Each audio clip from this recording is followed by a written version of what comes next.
Mari kita berdoa. Bapa di surga, dikuduskan namamu, datang kerajaan menjadi kehendak-Mu. Berkati firman berkati kami semua, bebaskan kami dari yang jahat. Demi nama Yesus Hamasiah yang percaya katakan amin. Silakan duduk. Shalom. Nah, kita akan bahas tentang siapakah iblis. Siapa saudara? Nah, ngomong sama sebelahnya, kamu bukan iblis. Nah, mari kita buka Alkitab kita dalam kitab Yesaya pasal 14. Kitab Yesaya pasal 14 ayat 12 sampai dengan 17.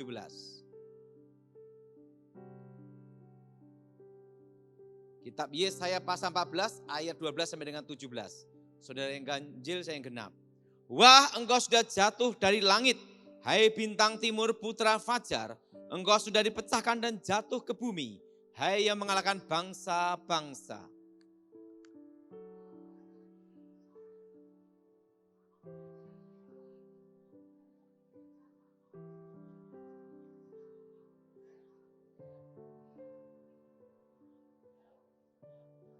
Aku hendak naik mengatasi ketinggian awan-awan, hendak menyamai yang maha tinggi.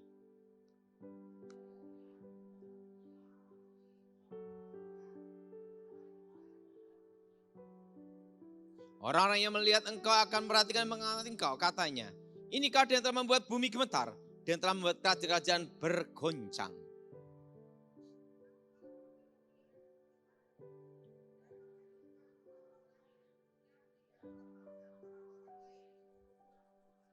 Nah, saya mau tanya, ada enggak di saudara yang di Alkitab bahasa Indonesia tertulis kata Lucifer? Angkat tangan.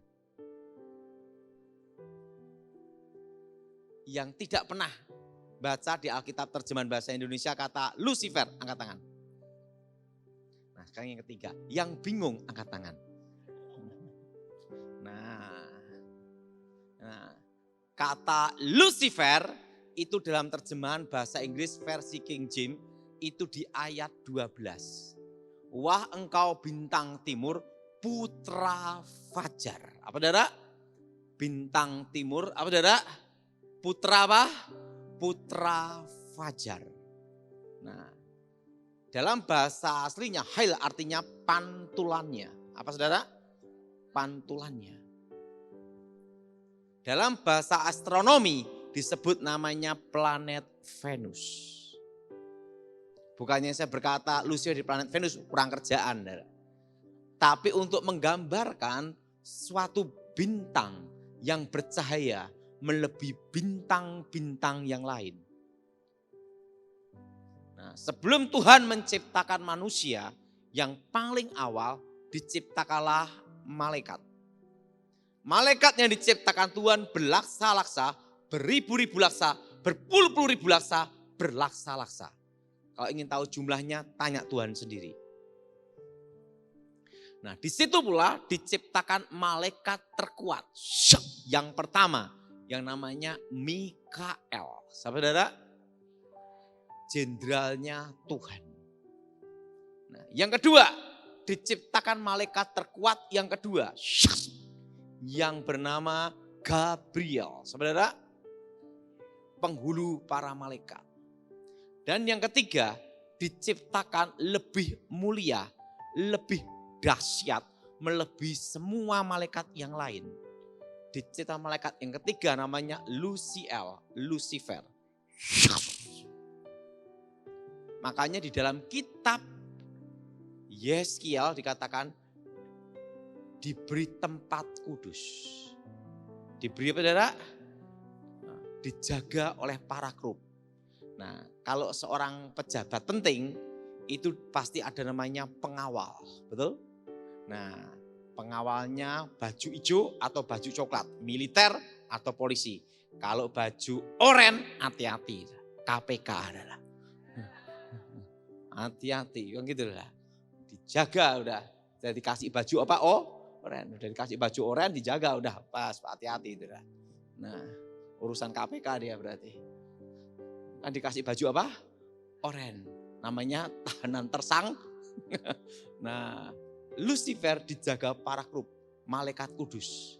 Artinya diberi tempat yang sangat mulia.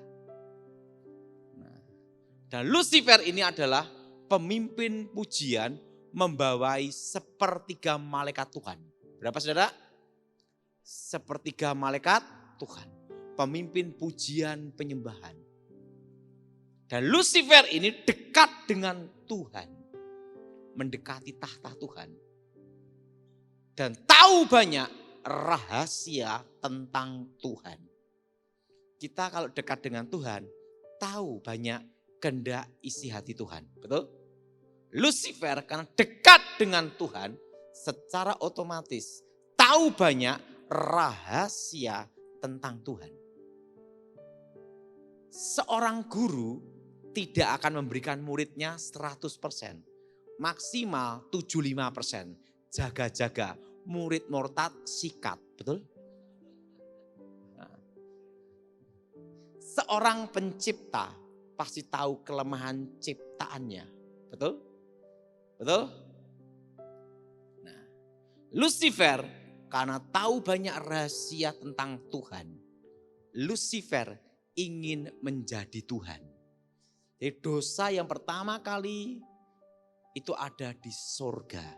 Yang namanya apa? Kesombongan. Ingin menjadi Allah. Apa saudara? Jadi ingat, dosa yang pertama kali terjadi itu ada di surga. Nah, Lucifer merencanakan pemberontakan. Menginginkan apa? Menjadi Allah. Merencanakan, memberontak, melawan, mengkudeta Tuhan. Terjadilah pertempuran di surga. Sepertiga malaikat ikut Lucifer. 2/3 pemimpinnya Gabriel, Mikael bersama Tuhan. Tuhan Maha Kuasa, Lucifer kalah, dibuang ke bumi. Jadilah iblis. Jadi yang disebut iblis itu adalah satu oknum. Jelas? Makanya jangan ngusir setan keliru. Iblis, iblis. Lucifer ngomong, kapan gua punya 2? Ini saudara. Yang namanya Lucifer itu satu oknum.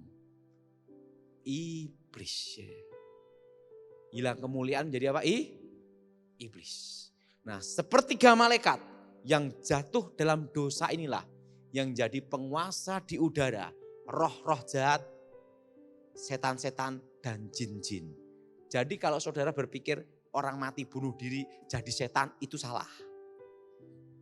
Yang disebut setan itu adalah sepertiga malaikat yang jatuh ke dalam dosa. Jelas? Kuntilanak itu gimana? Kuntilanak itu bukan orang mati jadi kuntilanak. Bukan. Itu roh setan menyamar saja. Itu adalah sepertiga malaikat yang jatuh ke dalam dosa. Jadi yang disebut setan, roh jahat, jin itu adalah sepertiga malaikat yang jatuh ke dalam dosa. Nah, di dalam hidup ini yang paling menyedihkan dan paling mengecewakan kalau kita dikhianati orang yang terdekat dengan kita. Betul? Orang yang paling kita sayangi, orang yang paling dekat dengan kita. Itu paling menyedihkan. Betul? Nah, demikian Tuhan. Tuhan sangat sedih dan kecewa sama Lucifer. Tapi Tuhan perlu seorang teman dan seorang sahabat. Maka diciptakanlah manusia, Adam. Dibentuk dari tanah liat, debu tanah. Dan diciptakanlah Hawa. Dan Tuhan berfirman, beranak cuculah, kuasai bumi. Nah, kapan terjadinya awal sebuah pertempuran antara manusia dan setan? Ingat, seorang direktur kalau dipecat otomatis jengkel, dongkol sama yang ganti. Betul? Betul? Betul? Lucifer dulu malaikat yang paling mulia menjadi malaikat paling rendah. Malaikat kegelapan.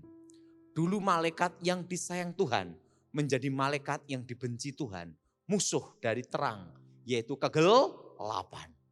Dulu malaikat yang mulia menjadi malaikat yang paling rendah. Lucifer marah. Siapa yang mengganti dia? Manusia. Maka terjadilah setan menggoda manusia. Makanya setan tidak pernah goda kambing. Selalu yang digoda manusia. Tidak ada tertulis di Alkitab. Iblis menggoda onta. Tidak ada. Tapi yang selalu digoda itu manusia. Kenapa? Karena awal sebuah peperangan antara manusia dan setan dimulai dari situ. Pada waktu Adam diciptakan. Itulah permusuhan antara manusia dengan iblis. Nah, ingat, Lucifer diciptakan dengan pantulannya. Manusia lebih hebat lagi, diciptakan segambar serupa.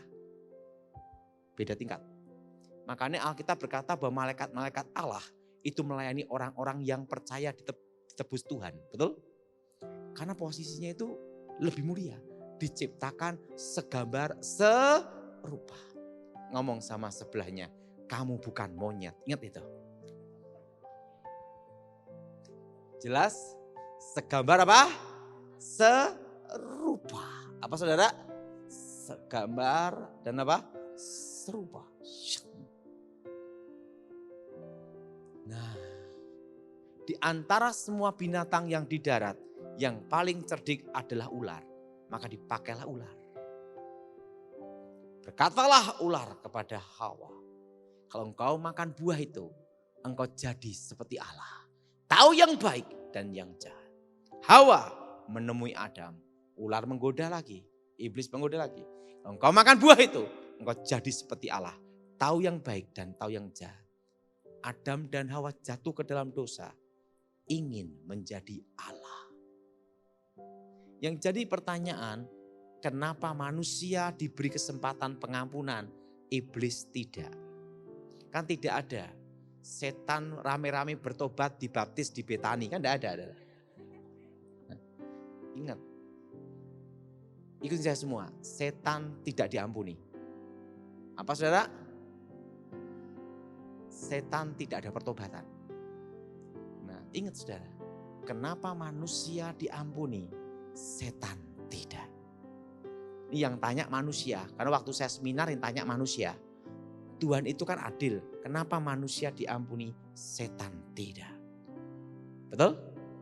Ingat, dosanya ingat ya, sama, ingin menjadi Allah. Nah, bahkan sekarang dosa manusia, setan aja lebih minder, betul? Betul? Setan aja minder. Bayangin, setan aja lihat dosa manusia sekarang lebih minder, betul? Wah, lebih jahat daripada gua. Bayangin, kan ada kejahatan sampai memutilasi, betul? Ada kejahatan ayah memperkosa anak, membunuh anak, betul enggak? Setan ngomong, wah dia bisa protes sama Tuhan, dia lebih parah dari saya. Betul? Betul? Kenapa manusia diampuni, setan tidak? Nah, ini penting sekali untuk pemahaman saudara. Karena banyak suatu hal yang salah, bahwa setan bisa bertobat, jin bisa bertobat, itu salah. Iblis merencanakan dan punya keinginan sendiri untuk melawan, memberontak, mengkudeta Tuhan. Beda dengan manusia. Manusia tidak ada keinginan atau tidak merencanakan pemberontakan. Tapi manusia digoda setan untuk melawan Tuhan. Beda kasus. Pertama, kasus pembunuhan. Pembunuhan berencana. Maksimal mati, minimal seumur hidup. Berencana. Betul? Pembunuhan tidak berencana. Ada keringanan. Betul? Apalagi membela diri.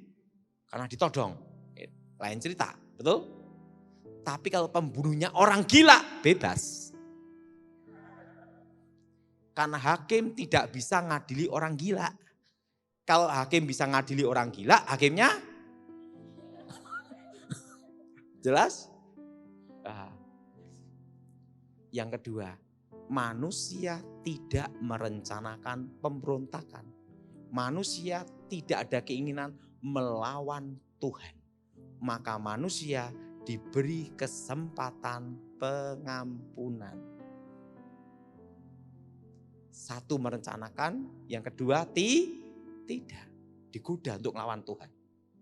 Nah, kalau kita lihat dosa manusia sekarang sama dosa iblis, iblis bisa protes loh, betul? Betul? Tapi ingat, lihat awalnya dulu.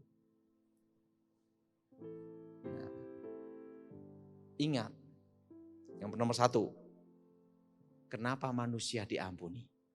Karena manusia tidak merencanakan dan tidak ada keinginan melawan, memberontak kepada Tuhan. Jelas? Maka diberi kesempatan pengampunan di dalam Yesus Kristus. Keturunan perempuan itu. Janji Mesias. Nah, pertama,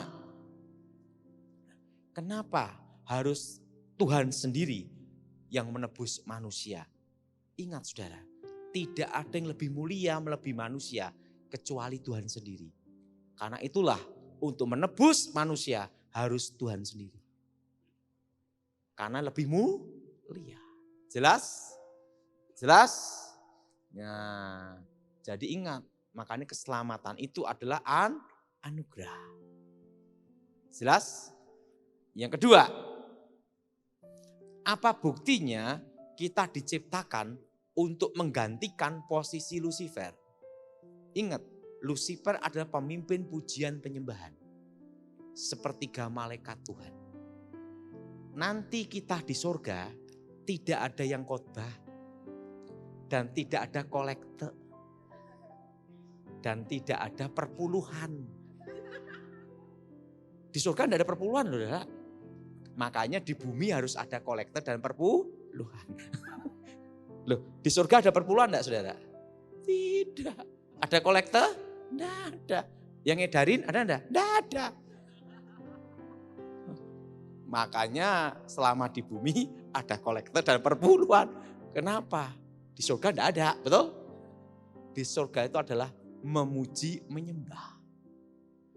Ingat, tugasnya Lucifer dulu apa? Memuji, menyembah.